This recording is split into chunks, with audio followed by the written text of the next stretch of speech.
Sure है इस बात से अनजान कि उसके बैक साइड एक खतरनाक सा कीड़ा बैठा हुआ है जो कि चुटकियों में किसी को भी खाकर सपाचट कर सकता।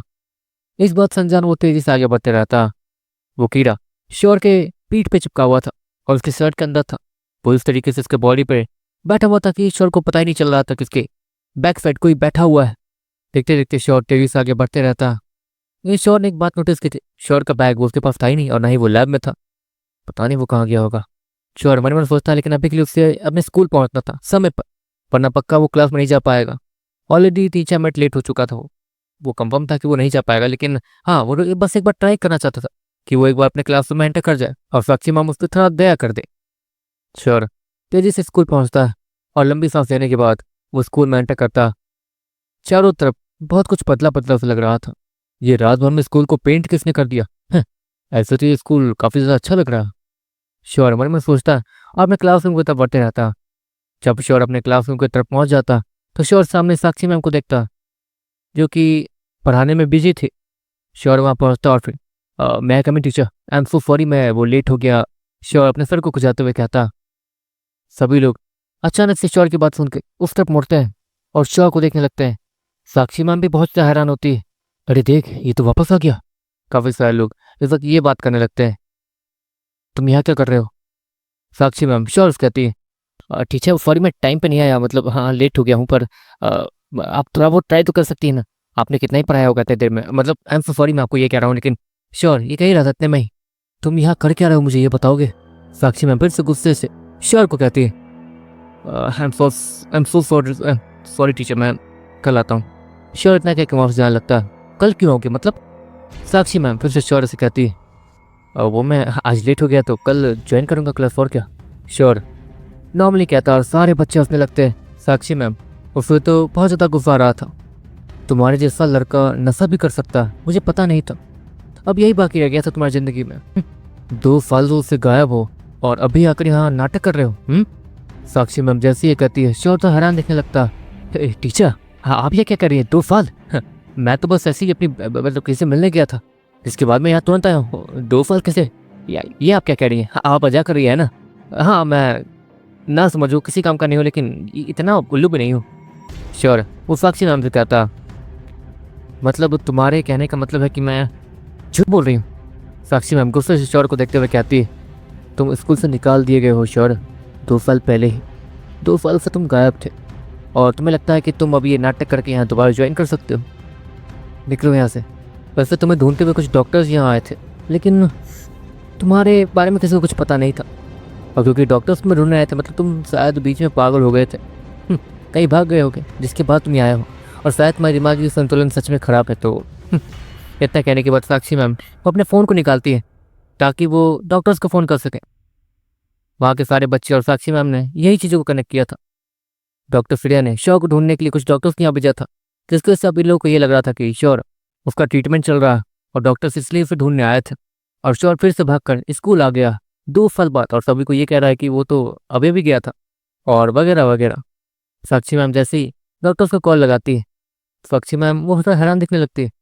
आप ये क्या कह रहे हैं, मतलब श्योर नाम का कोई भी ऐसा कोई नहीं है? साक्षी मैम इतना बात करके पीछे श्योर को देखती है जहाँ पर वो जा चुका था। श्योर उससे कुछ समझ नहीं आ रहा था, वो लंबी लंबी सांस ले रहा था। वो जल्द से जल्द अपने घर पहुँचता। अपने घर पहुँचते ही वो जैसे ही दरवाज़ा खोलता, वो दरवाज़ा खुलता नहीं है। ये क्या है, ये दरवाज़ा खुल क्यों नहीं रहा? श्योर इतना कहने के बाद अपने उस की कार्ड को दोबारा स्वाइप करता। उस दरवाजे के ऊपर फिंगरप्रिंट लॉक था। श्योर अपने फिंगरप्रिंट से भी उस दरवाजे को खोलने की कोशिश करता, लेकिन वो दरवाज़ा फिर भी नहीं खुल रहा था। श्योर दरवाजे को खटखटाता, जिस पर अंदर से एक आदमी बाहर आता और फिर, हाँ बताओ क्या काम है? वो आदमी श्योर से कहता, एक्सक्यूज़ मी ये कमरा मेरा है। श्योर उस आदमी से कहता और पीछे कमरे की हालत देखता जहाँ पर श्योर जो सब कुछ बिखरा के रखता था वो सब कुछ नॉर्मल दिख रहा था और अच्छा कमरा लग रहा था। तुम्हारा कमरा? देखो बच्चे, अगर तुम मजाक करने आए हो तो मेरा मूड इस वक्त बहुत ज़्यादा ख़राब है, समझे? जाओ यहाँ से। वो आदमी इतना कहने के बाद उस दरवाजे को श्योर के चेहरे पर ही बंद कर देता, जिसके कारण श्योर 2 दिन का नाम पीछे जाके गिरता। आखिर हो क्या रहा है? तो 2 साल मैं 2 साल सच में गायब था क्या? कहीं वो सारी चीज़ें सच तो नहीं? श्योर मन मन सोचता, मैं किसके पास जाऊँ? श्योर इतना कहते हुए उसे डॉक्टर प्रीति की याद आती है। डॉक्टर प्रीति, स्कूल वापस जाता हूँ। श्योर इतना कहने के बाद जाने लगता है, जिसके बाद देखते देखते श्योर स्कूल पहुंच पाता श्योर को डॉक्टर प्रीति वो फर्क पे चलते हुए दिखती है। आपको वो कुछ काम वगैरह से जा रही थी। श्योर तेजी से डॉक्टर प्रीति के पास जाने लगता। श्योर काफ़ी ज़्यादा तेजी से भाग रहा था, इसलिए वो अचानक से एक आदमी से टकरा जाता है। मरो लड़के, तेरा दिमाग नहीं है क्या? इतना कहते हुए वो आदमी श्योर को उसके कॉलर को पकड़ के उठा लेता है। देखिए मुझे माफ़ कर दीजिए, मैं बस जल्दी में हूँ। श्योर पूरा डॉक्टर प्रीति की तरफ देखते हुए और उस आदमी से कहता, एक मिनट, तो इतना घबराया हुआ क्यों लग रहा? इतना ज़्यादा घबराया है मतलब तूने चोरी किया है ना? रुक जा, तुझे यहाँ के पुलिस के पास ले जाता हूँ। वो आदमी इतना कहने के बाद श्योर को अपने साथ घसीटते हुए पुलिस के पास ले जाने लगता है। अरे ये आदमी पागल है क्या ये मुझे? इतना कहने के बाद श्योर वो अपने टी शर्ट को खोल लेता, जिससे वो आदमी वो श्योर को एक तरीके से टी शर्ट से पकड़ कर रखा था, तो हाँ श्योर उससे अलग हो जाता। श्योर ये सब करने के बाद तेजी से आगे बढ़ने लगता। जिस डायरेक्शन में डॉक्टर प्रीति गई थी श्योर उसी डायरेक्शन में बढ़ने लगता। श्योर तेजी से आगे बढ़ रहा था, तभी उसके सामने एक सुंदर सी लड़की आ जाती है, जिसके वजह से श्योर को काफ़ी ज़्यादा तेज स्पीड के साथ रुकना पड़ता है, जिसके कारण उसका बैलेंस बिगड़ता है और वो सीधे उस लड़की के टांगों के पास जाकर गिरता है। श्योर तुरंत ही खड़ा होता है, उसके बॉडी पे बहुत ज़्यादा स्क्रैचेस वगैरह आ गए थे और खून भी निकल रहा था। श्रेया, श्रेया, सच में 2 साल बीत गए हैं क्या? देखो मुझे कुछ भी याद नहीं है, मेरे साथ कुछ अजीब चीज़ें हुई थी। श्योर वो उसने क्या था, मैं सच में पागल नहीं हूँ, लोग मुझे पागल बोल रहे हैं। मुझे डॉक्टर प्रीति से मिलना है, तो क्या तुमने उन्हें देखा है? श्योर वो श्रेया से कहता, तुम कह रहे हो कि तुम पागल नहीं हो? श्रेया श्योर को देखते हुए कहती है, जो कि बिना कपड़ों के था और इतना ज़्यादा ख़राब हालत में था, मुझे बस डॉक्टर प्रीति से मिलना है, वो कहाँ है प्लीज़ बताओ। श्योर श्रेया से कहता, देखो तुम मेरे साथ आओगे तो परेशानी हो सकती है, कोई देखेगा तो तुम्हें और परेशान करेगा, मेरे पीछे रहना। श्रेया इतना कहती है और श्योर को अपने पीछे रहने के लिए कहती है, और तो और श्योर को एक टी शर्ट भी खरीद के देती है। श्योर वो टी शर्ट पहन के श्रेया से दूरी बनाए रखता है और धीरे धीरे उसके पीछे जाते रहता है। श्योर देखते देखते ये देखता है कि अब सूरज ढल चुका है और रात हो चुकी है। डॉक्टर प्रीति डॉक्टर ऑर्गेनाइजेशन में गई थी, वहाँ पहुँचते पहुँचते करीब उन सभी को 9 बज गए थे और डॉक्टर प्रीति से मिलने के लिए उन लोगों को अपॉइंटमेंट लेना पड़ा था। ऑफकोर्स यहाँ पर 2 साल बीत चुके हैं, तो डॉक्टर प्रीति वो सोच भी नहीं सकती है कि उससे श्योर मिलने आ सकता। उस आदमी ने डॉक्टर प्रीति से ये कहा था कि उनसे कोई मिलने आया, जिसके बाद वहाँ पर अपॉइंटमेंट वगैरह फिक्स हो गई थी और काफ़ी सारे लोग डॉक्टर प्रीति से मिलने आए थे और इलाज करवाने आए थे। श्योर वहीं बैठ जाता और अनन्या वो भी उसके सामने ही बैठी थी, लेकिन वो श्योर से दूर थी ताकि उन दोनों को कोई साथ में देख ना ले। श्योर अपना सर पकड़ के बैठा हुआ था और उसे कुछ भी समझ नहीं आ रहा था कि आखिर हुआ क्या है। मैं बस डॉक्टर प्रीति को जानता हूँ और किसी को नहीं, मुझे कुछ तो समझ नहीं आ रहा है क्या करूँ। श्योर मन सोचता, और क्योंकि उसका दिमाग बहुत ज़्यादा ख़राब हो रहा था इसलिए देखते देखते उसके सर में बहुत ज़्यादा दर्द होता है और उसकी आंखें टिमटिमाने लगती है, उसके सामने अंधेरा छाने लगता है और देखते देखते वो अपनी जगह से नीचे गिर जाता है और बेहोश हो जाता है। सभी लोग श्योर को बेहोश होता हुआ देखकर तेजी से श्योर के पास पहुंचते हैं। डॉक्टर यहाँ कोई बेहोश हो गया है, सभी लोग चिल्लाते हुए कहते हैं और कुछ डॉक्टर्स वहाँ आते हैं और श्योर को देखने के बाद और उसके हालत को चेक करने के बाद आसपास देखते हैं इसके साथ कौन आया है। वो डॉक्टर चारों तरफ देखते हुए कहते हैं, श्रेया उससे तो गुस्सा आ रहा था, ये पागल यहाँ बेहोश कैसे हो गया? मैं आई हूँ डॉक्टर। श्रेया आगे आते हुए कहती है, तो तुम इसके साथ आई हो, मतलब क्या तुम इसकी कुछ हो? वो डॉक्टर श्रेया से कहता है, मैं बस इसे जानती हूँ, ये हमारे स्कूल में पहले पढ़ता था, तो हाँ मैं बस थोड़ा बहुत इसे जानती हूँ और कुछ नहीं। श्रेया वो डॉक्टर से कहती है, चलो तुम बस इसे जानती हो मैं मानता हूँ, लेकिन क्या इसके फैमिली में कोई है जिससे तुम यहाँ बुला सको? वो डॉक्टर श्रेया से कहता है, इसकी फैमिली में कोई नहीं है डॉक्टर, मैं बस थोड़ा बहुत इसे जानती हूँ तो मैं इसकी मदद के लिए आ गई, नहीं तो। श्रेया इतना कहती है, अच्छा ठीक है, एक काम करो, इसे जल्द से जल्द एडमिट करो, जिसके बाद आएगा देखते हैं। इतना कहने के बाद वो डॉक्टर श्योर को एडमिट ले देता है। श्रेया फॉर्म वगैरह भर देती है और पेमेंट भी उसे ही करना पड़ता है। बच्चों तू ठीक हो जाए, एक बार सारे पैसे वसूल करूंगी तुझसे। श्रेया गुस्से से कहती है, उसकी पूरी पॉकेट मनी खर्च हो गई थी इसलिए उसका मूड खराब हो रहा था। देखते देखते उनकी बारी आ जाती है डॉक्टर प्रीति से मिलने की, लेकिन श्योर वो एडमिट था इसलिए वो जा नहीं पाता। देखते देखते रात के 12 बजने वाले थे, कुछ समय बाकी रह गया था रात के 12 बजने में और श्रेया ये देखती है कि वहाँ से सभी लोग जा चुके हैं। डॉक्टर प्रीति वहाँ से आ रही थी। डॉक्टर प्रीति, श्रेया वो डॉक्टर प्रीति से कहती है, तुम मुझसे यहाँ मिलने आई हो, क्या बात है?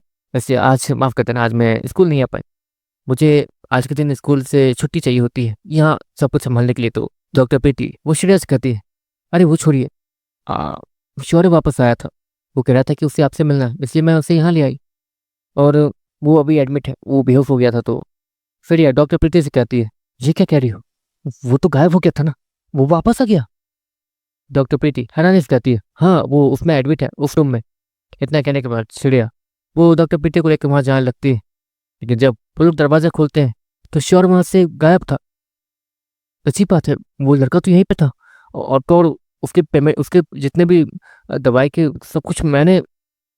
चिड़िया वो डॉक्टर प्रीति से कहती है, नहीं नहीं उसकी चिंता मत करो, वो तो सब कुछ ठीक हो जाएगा। लेकिन वो गया कहाँ? मुझे उससे मिलना है जल्दी।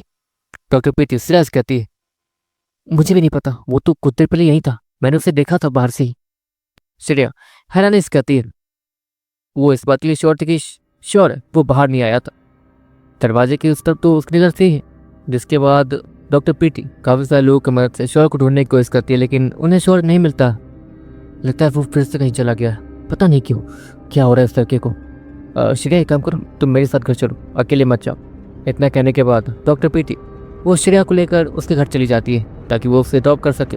दूसरी तरफ श्योर वो जैसे तैसे अपनी आंखें खोलता है, और जब वो अपनी आंखें खोलता तो उसे अपने ऊपर बहुत बड़े और लंबे लंबे पेड़ दिखते हैं। चांद की छोटी सी रोशनी उसमें पड़ रही थी। ये क्या? श्योर इतना कहने के बाद वो जैसे तैसे खड़ा होता है और आसपास देखने लगता है जहाँ पर अंधेरा हो चुका था। ये वही जगह था जहाँ से श्योर गायब हुआ था और सीधे अपने टाइम में पहुंच गया था। ये क्या, मैं यहाँ वापस कैसे आ गया? और तो रात भी है यहाँ पर। श्योर इतना कह रहा था, इतने में पास से ही एक अजीब सी आवाज़ आती है और श्योर वो एक बड़ा सा पेड़ देख के उसके पीछे छिप जाता है। और क्या चल रहा है यहाँ पर? ये श्योर मन में सोचता, एक तो उसका सिर दुख रहा था और ऊपर से ये सब कुछ। हे भगवान, ये मेरे साथ क्या हो रहा है? पता नहीं ये सब क्या, कहीं वो सब कुछ सच तो नहीं? सच में 2 साल बीत गए, पता नहीं ये रात बीतने के बाद वहाँ क्या होगा। मुझे समझ नहीं आ रहा, गॉड प्लीज हेल्प करो। श्योर मन में सोचता, रात भर वहीं छिपा रहता। देखते देखते 3 बज जाते हैं। श्योर सो रहा था। श्योर को अचानक से खलतल सुनाई देती है और श्योर ये देखता है कि वही मोटा कीड़ा वो श्योर के हाथों पर बैठा हुआ है। तुम यही हो? तुम मुझे पसंद करते हो क्या? श्योर वो उस मोटे कीड़े से कहता और वो मोटा कीड़ा अपने सर को हाँ में ऊपर नीचे करता। वो तुम मुझे समझ सकते हो? श्योर स्माइल के साथ उस मोटे कीड़े से कहता और वो मोटा कीड़ा फिर से अपने सर को हाँ मिलाता। क्या तुम लड़की हो? श्योर मोटे कीड़े से कहता और वो मोटा कीड़ा ना भी अपने सर को लाता। चलो कंफर्म हो गया कि तुम मेरी बात समझ रहे हो। हाँ और ना मैं तो जवाब दे ही पा रहे हो। ये कौन सी जगह है? श्योर मोटे कीड़े से कहता और मोटा कीड़ा वो अपने सर को गोल गोल घुमाने लगता, जैसे कि वो कुछ समझाने की कोशिश कर रहा हो, लेकिन श्योर उस बात को थोड़ी समझने वाला था। तभी श्योर को एक हल्की सी आवाज़ आती है, अंधेरा अंधेरा जगह अंधेरा। वहाँ पर बस इतनी सी आवाज़ आती है, अंधेरा अंधेरा अंधेरा क्या? ये आवाज़ आई कहाँ से? श्योर अपने चारों तरफ देखते हुए कहता, अजीब बात, ये आवाज़ मुझे कहाँ से? मैं पागल हो गया हूँ। श्योर मन मन सोचता है और उस मोटे कीड़े से थोड़ा बहुत बात करने के बाद सो जाता। जैसे ही सुबह होती है श्योर के बॉडी के ऊपर हल्की सी धूप की रोशनी आती और श्योर वो अपनी जगह से टेलीपोर्ट हो जाता है। श्योर जब अपनी आंखें खोलता तो वो बिस्तर पर सोया हुआ था। ये क्या, ये सपना है या सच? श्योर अपने सर को पकड़ते हुए कहता और उस बिस्तर से नीचे उतरता। स्ट्रेचर से नीचे उतरने के बाद श्योर बाहर जाता, जहाँ पर वो सबसे पहले जाके टाइम चेक करता। नहीं थैंक गॉड, सिर्फ रात बीती है, 2 साल नहीं बीता। श्योर स्माइल के साथ कहता। जिसके बाद श्योर वहाँ पर डॉक्टर प्रीति को ढूंढता। डॉक्टर प्रीति, वो तो इस वक्त इस समय स्कूल में होंगी। वो आदमी वो डॉक्टर श्योर से कहता, एक मिनट रुक जाओ, तुम तो वही हो ना जिसे रात में हम लोग ढूंढ रहे थे? तुम चले कहाँ गए थे? कैमरा भी चेक किए, तुम तो अजीब से ही मतलब कहीं गायब हो गए थे। बाप रे बाप, सभी लोग डर गए थे। चलो वापस आ ही गए हो तो डॉक्टर प्रीति से जाके मिल लो। वो आदमी वो डॉक्टर श्योर से कहता, जी थैंक यू। इतना कहने के बाद श्योर वहाँ से निकल जाता और तेजी से स्कूल की तरफ बढ़ने लगता है। श्योर को रास्ते में ही फिर से श्रेया दिखती जो कि अच्छे से ड्रेस में जा रही थी, और हाँ वो स्कूल ही जा रही थी। श्रेया, श्योर हल्के से बाद में कहता था कि श्रेया वो सुन ले और बाकी ना सुने। श्रेया श्योर के बात सुनने के बाद अचानक से पीछे मुड़ती और गुस्से में दिखने लगती है। तुम्हारी तो तुम वहां पर बेहोश क्यों हो गए? हाँ, और बेहोश हुए तो हुए, जब तुम्हें ये पता चला कि तुम्हें मेरे पैसे वापस करने पड़ेंगे ठीक होने के बाद, तो तुम वहां से भाग गए। तो पता भी है वहां पर मुझे कुछ नहीं जानना है, मुझे मेरी पॉकेट मनी वापस चाहिए। श्रेया वो श्योर से कहती है और श्योर वो हक्का बक्का दिखने लगता। देखो अभी मेरे पास 1 रुपये भी नहीं है। उस दिन तुमने कपड़े तो तुमने ही मुझे खरीद के दिए थे, याद करो। डॉक्टर प्रीति के पास। श्योर से पहले की और भी कुछ कहता, चुप, मुझे तुमसे कोई मतलब ही नहीं है, तो तुम जाओ बस, निकलो। इतना कहने के बाद सूर्या वहां से पलट के चली जाती है। डॉक्टर प्रीति से मिलना उस दिन मिला क्यों नहीं, भाग गया कमीना, झूठा कहीं का। सूर्या गुस्से में फुसलाते हुए जाती है और शोर उसकी बात सुन पा रहा था, लेकिन शोर उसे कुछ एक्सप्लेन कर नहीं सकता था। वैसे भी इसके बाद पे भरोसा करेगा कौन। अचानक से शोर को अपने कंधे पे कुछ चलता हुआ दिखता। शोर जब ही अपने कंधे पे जैसे ही चेक करता, उसे वही मोटा करा दिखता जो कि सूर्या को जाते हुए देख रहा था। तो तुम। शोर उस मोटे किले को अपने दोनों हाथों से पकड़ते हुए कहता, ओ शिट, मतलब ये सब कुछ सच है। शोर मन मन सोचता है। शोर को पता चल चुका था कि ये सब कुछ जो भी हो रहा है वो सारी चीजें सच है, लेकिन ये सब कुछ हो क्या रहा है मुझे समझना भी पड़ेगा। पहले डॉक्टर प्रीति से जाके मिलता हूँ। शोर इतना कहने के बाद पहले स्कूल पहुंचता है। स्कूल पहुंचते ही वो डॉक्टर प्रीति के केबिन को ढूंढता है, लेकिन अब वो उस केबिन में नहीं रहती थी। जिसके बाद प्रॉपर लोकेशन जानने के बाद शोर उस तब जाता। लेकिन बेटा सुनो, हाँ डॉक्टर प्रीति है, पुराने वाली डॉक्टर प्रीति नहीं है जो तुम उससे डायरेक्ट मिलने जा रहे हो। वो जब यहाँ रहती थी तो वो सारे स्टूडेंट उनसे आके मिल सकते थे आसानी से, लेकिन अब वो बहुत बड़ी डॉक्टर बन चुकी है। उनसे मिलने के लिए तो अपॉइंटमेंट चाहिए होगी तुम्हें। काफ़ी सारे स्टूडेंट्स अब भी अपॉइंटमेंट लेके लाइन में लगे होंगे, जाओ मिल लो। वो डॉक्टर शोर से कहता। शोर उनकी बात पर ज़्यादा ध्यान ना देते हुए वो डॉक्टर प्रीति से मिलने चला जाता। डॉक्टर प्रीति के कैबिन के बाहर 100 से ज़्यादा बच्चे लगे हुए थे। अब वो सारे ही बच्चे कम से कम 5 से लेकर आधे घंटे तक का टाइम डॉक्टर प्रीति के साथ ले ही रहे थे। अरे और ये लोग करने क्या आए यहाँ पर। श्योर मन मन सोचता है और डायरेक्टली सभी को इग्नोर करते हुए आगे जाने लगता। अरे ओ, हम लोग लाइन में लगे हुए हैं, हम पागल दिख रहा है तुझे। एक लड़का खड़ा होते हुए श्योर को गुस्से से कहता, मैं डॉक्टर प्रीति को जानता हूँ, मैं बस उनसे मिलने जा रहा हूँ, कोई ट्रीटमेंट करवाना नहीं। श्योर है उस लड़के से कहता। वो लड़का अपनी जगह पे खड़ा होता। अच्छा, इतनी खराब हालत है तेरी और तू ट्रीटमेंट करवाने नहीं बस बात करने जा रहा है। अरे दोस्त, मुझे लगता है कि इसे अच्छे से पता है कि डॉक्टर प्रीति कभी भी किसी को मना नहीं करती। इसकी ऐसी हालत देखने के बाद वो इसका ट्रीटमेंट पहले करेंगे, इसलिए आगे जा चाहता है। हम भी देखते हैं कि ये कैसे आगे जाता है। इतना कहने के बाद 2-3 लड़के और खड़े हो जाते हैं और वो श्योर वो धीरे धीरे पीछे हटता। उसे बहुत ज़्यादा गुस्सा आ रहा था। श्योर पीछे हटता और लाइन में लग जाता। कमजोर। वैसे सुना ये वही लड़का जो कि 2 साल बाद अचानक से वापस आ गया, टपक गया, पता नहीं कहाँ गया अब था। सुना है कि इससे एक बिल्ली तक टेम नहीं हुई। बिल्ली छोड़ो, एक मक्खी को मारते वही बहुत बड़ी बात है। इतना कहने के बाद सभी लोग हंसने लगते हैं। वहाँ पे श्योर की बहुत ज़्यादा बेइज्जती हो रही थी, लेकिन श्योर अपने दांत बेच कर वहीं बैठे रहता और उन सभी की बात सुनते रहता, जहाँ पर सभी लोग श्योर की पुरानी चीज़ें डिस्कस कर रहे थे, जो कि श्योर के लिए कल ही परसों की बात थी। ये तो एक एक्सपेरिमेंट वाले चूहे से डर के भाग गया था और उस चूहे ने भी इस पर हमला कर दिया था, जबकि आमतौर पर चूहे शांत रहते हैं। ऐसे घरे को देखकर तो किसी को भी गुस्सा आ जाए। देखा, हमें भी गुस्सा दिला दिया था अभी। मैं डॉक्टर प्रीति को जानते हैं। इतना कहने के बाद वो लोग फिर से हंसने लगते हैं। श्योर वो अपने कान बंद कर लेता। श्योर का नंबर कम से कम 105 था और अभी वहाँ पर काफ़ी सारे लोग मौजूद थे। ऐसे तो मेरी बारी आते थे, फिर से रात हो जाएगी और रात में कुछ तो होता है मेरे साथ। श्योर मन मन सोचता है। श्योर ये सब सोच ही रहा था, इतने में ही अचानक सी वहाँ पर एक आदमी एक फॉक्स को लेके आता, जिसकी पूंछ से ठंडी हवा निकल रही थी। अरे ये फॉक्स तो, इसके पास आईसी पावर्स हैं, ये देखो। काफी सारे लोग हैरानी से उस फॉक्स को देखते हुए कहते हैं। वो फॉक्स म्यूटेट होने के बाद उसके पास आईसी पावर्स आई थी और वो कमाल का लग रहा था। सुना है कि अगर इन फ्यूचर इसके पास एलिमेंटल पावर आती है तो इसके पास कमाल की आईसी पावर्स होंगी। आईसी पावर्स तो इसके पास म्यूटेशन के साथ ही आ गई हैं। हाँ, काफी सारे लोग स्माइल के साथ उस फॉक्स और उसके मालिक को देखते हुए कहते हैं, ये इस वक्त यहाँ का सबसे ज़्यादा टैलेंटेड लड़का है। और तो और इसके साथ साथ चिड़िया, उसकी तो बात ही अलग है, सुंदर होने के साथ साथ टैलेंटेड। लेकिन याद नहीं, ये स्टूडेंट यहाँ का, वो सभी लोग इतना कहते हैं और शौक की तरफ देखने लगते हैं। एक वो और एक ये। इतना कहने के बाद वो लड़का जेएस के पास जाता है। जेएस भाई, कैसे आप तो आज आपको हम लोग पहले अंदर जान देंगे, घबराइए मत, आपको ये लाइन में लगने की कोई जरूरत नहीं है, वो लड़का जेएस से कहता। जिसके बाद वो जेएस धीरे धीरे आगे जाता है और जैसे ही वो अंदर से बाहर आता है उसकी नज़र शोर पे जाती है। क्या ये वही लड़का है जो कि 2 सालों पहले गायब हुआ था?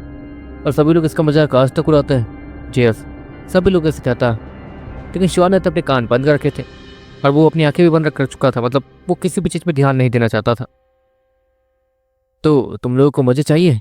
जहाँ तक सुना है इस लड़के को किसी भी जानवर से बहुत ज़्यादा लगता है, तो आज एक काम करते हैं, लाइव प्रूफ देख ही लेते हैं कि ये सच है या झूठ। क्योंकि इतना कमज़ोर और इतना अजीब लड़का, इसके बारे में मैं पहली बार सुन रहा था और मुझे अजीब भी लगा, लेकिन मैं भी देखना चाहता हूँ कि सच में ऐसे लोग भी हमारे स्कूल में मौजूद थे पहले। जीएस इतना कहता और सभी लोग श्योर को एक ईविल सी स्माइल के साथ देखने लगते हैं।